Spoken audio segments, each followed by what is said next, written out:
ବାଣପୁର ନାମକ ଏକ ଗାଁରେ ସୋନିଆ ଆଉ ମନୋଜ ଦୁଇ ସାଙ୍ଗ ଭଡ଼ାରେ ରହୁଥିଲେ। ଗାଁରେ କୌଣସି ବି ହଲ୍ ନଥିଲା। ସିନେମା ଦେଖିବାକୁ ଲୋକଙ୍କୁ ସହରକୁ ଯିବାକୁ ପଡ଼ୁଥିଲା, ଯେଉଁଥିପାଇଁ କି ସେମାନେ ଫେରିଲା ବେଳକୁ ବହୁତ ରାତି ହେଇଯାଉଥିଲା। ଗୋଟିଏ ଦିନ ସୋନିଆ ଆଉ ମନୋଜ ସିନେମା ଦେଖି ଯେତେବେଳେ ଘରକୁ ଫେରୁଥିଲେ, ସେହି ରାସ୍ତାରେ ଆରେ ତୁ କୋଉ ରାସ୍ତାରେ ଯାଉଛୁ କିରେ? ଆମେ ତ ଏହି ରାସ୍ତାରେ ଯିବା କଥା। ଏମିତିରେ ବହୁତ ରାତି ହେଇଗଲାଣି ପା। ଆଉ ବେଶୀ ରାତି ହେଲେ ଘର ମାଲିକ ଗାଳି କରିବ। ଆମେ ଛୋଟ ରାସ୍ତା ପଟେ ପଳେଇବା। ଆରେ ଆମେ ଯେମିତି ଛୋଟ ରାସ୍ତା ଚକ୍କରରେ କୌଣସି ଅସୁବିଧାରେ ନ ପଡ଼ିବା। ତୁ ଜାଣିନୁ କି ସେହି ରାସ୍ତାରେ ପା ଗୋଟେ ବଙ୍ଗଳା ପଡ଼ୁଛି। ଲୋକେ କୁହନ୍ତି ସେଠି କ'ଣ ଭୂତ ବାହାରୁଛି। ଏତେ ରାତିରେ ଆମେ ସେପଟେ ଯିବାଟା ଠିକ୍ ହେବନି ମନୋଜ। ଦେଖ ତୋତେ କହିଦେଉଛି। ଏଇଟା ତ ତୁ ବହୁତ ମଜା କଥା କହିଦେଲୁ। ମୁଁ ବି ଦେଖିବାକୁ ଚାହୁଁଛି ସେ ଭୂତ କେମିତି ଦେଖାଯାଉଛି। ଯଦି ପସନ୍ଦ ନ ଆସିଲା ତାହେଲେ ଘରକୁ ପଳେଇବା, ନହେଲେ ଟିକେ ତା ସହିତ ଖେଳି ଦେଇଯିବା ଆଉ। ହଉ ହଉ, ରାତି ଅଧିକା ହୋଇଗଲାଣି, ଚାଲ ଯିବା ଜଲ୍ଦି। ଲେଟ୍ ହେଲେ ଘର ମାଲିକ ଆମକୁ ମାରିଦେବ। ଏଇଠି କଥା ହୋଇ ହୋଇ ରାତି ଅଧିକା ହୋଇଗଲାଣି, ଚାଲ ଜଲ୍ଦି ଘରକୁ ବାହାରି ଯିବା। ଦୁଇ ଜଣ ସେ ଘରର ଗେଟ୍ ଆଗରେ ପହଞ୍ଚିବା ମାତ୍ରେ ଅଚାନକ ଏକ ଗଛର ଡାଳି ଭାଙ୍ଗି ତାଙ୍କ ଆଗରେ ଖସି ପଡ଼ିଲା।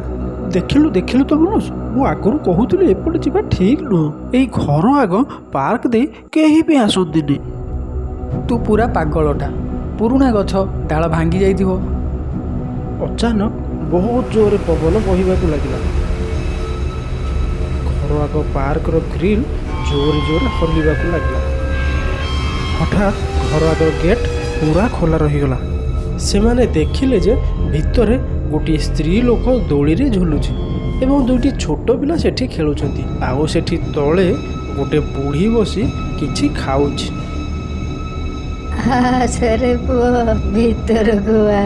ତୁ ଏଠି ଭୂତ ବାହାରୁଛୁ ବୋଲି କ'ଣ କହୁଛୁ? ଦେଖ, ସବୁ ତ ଏଠି ପାର୍କରେ ଖେଳୁଛନ୍ତି। ଆଉ ଏ ବୁଢ଼ୀ ମାଆର ସିଏ ବୋହୂ ହେଇଥିବ, ଆଉ ସେ ପିଲାମାନେ ତାର ନାତି ନାତୁଣୀ ହେଇଥିବେ ନିଶ୍ଚିନ୍ତ। ମୁଁ ତ ଚାଲିଲି ଭିତରକୁ ଯାଆନି ମନୋଜ।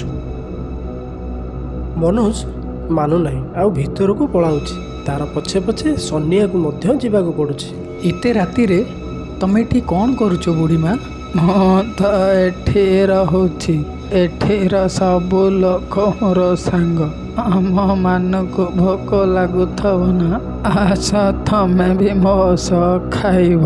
ସୋନିଆ କ'ଣ ଦେଖୁଛି କି ପଛରେ ଦୋଳିରେ ଖେଳୁଥିବା ଝିଅ ତାକୁ ତିର୍ଛି ନଜରରେ ଅନଉଛି। ଦେଖୁ ଦେଖୁ ସେ ସେଠୁ ଉଭା ହୋଇଯାଇଛି। ଅଚାନକ ମନୋଜ ଆଗରେ ଆସି କହୁଛି, ଶିକାର ମିଳିଗଲା ମା। ଇଏ ଆପଣଙ୍କ ବୋହୂ କ'ଣ କହୁଛି? ଆଉ କୋଉ ଶିକାର ମିଳିଗଲା? ଆମକୁ କିଛି ଖାଇବାର ନାହିଁ ବୁଢ଼ୀମା। ନହେଲେ ଠିକ୍ ଅଛି, ଆମକୁ ପୋଟଳିରେ ବାନ୍ଧି କିଛି ଖାଇବାକୁ ଦେଇଦିଅ, ଆମେ ଘରକୁ ଯାଇକି ଖାଇବୁ। ଦୁଇ ଜଣ ପୋଟଳି ନେଇ ଆଗକୁ ବଢ଼ୁଛନ୍ତି।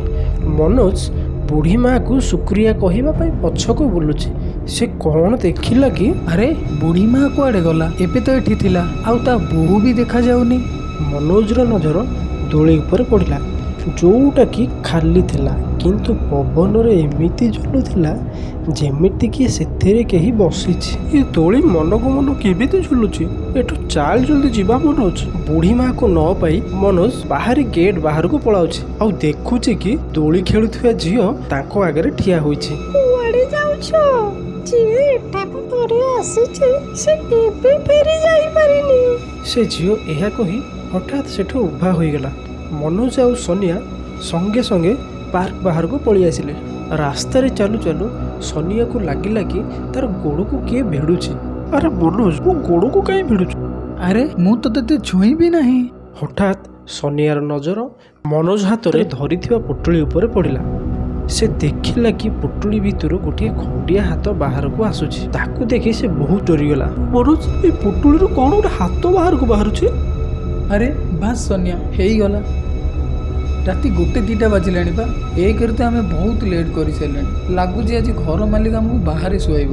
ଆଉ ଗୋଟେ ତୁ ଯିଏକି ଫାଲତୁ କଥା ଗୁଡ଼ା କହୁଛି। ଚାଲ ଏବେ ପ୍ରଥମେ ଘରକୁ ଯିବା, କାଲି ମୁଁ ସକାଳୁ ଏ ପୁଟୁଳିକୁ ନେଇ ପୋତି ଦେଇ ଆସିବି। ସୋନିଆ ଆଉ ମନୋଜ ଘରେ ପହଞ୍ଚୁଛନ୍ତି। ସେମାନେ ଘରେ ପଶିବା ମାତ୍ରେ ବନ୍ଦ ଥିବା ପଙ୍ଖା ଜୋରେ ହଲିବାକୁ ଲାଗୁଛି। ସେମାନଙ୍କୁ ଲାଗୁଛି କି କବାଟ ପାଖରେ କିଏ ଗୋଟେ ଠିଆ ହୋଇଛି। କିଏ ସେଠି ଠିଆ ହୋଇଛ? ମନୋଜ ଲାଇଟ୍ ଅନ୍ କରୁଛି, କିନ୍ତୁ ସେଠି କାହାକୁ ବି ଦେଖିବାକୁ ପାଉନି। ଜଣା ନାହିଁ ଆଜି କ'ଣ ହେଉଛି। ରାତି ଅନେକ ହେଲାଣି, ଆମକୁ ଶୋଇବା ଦରକାର।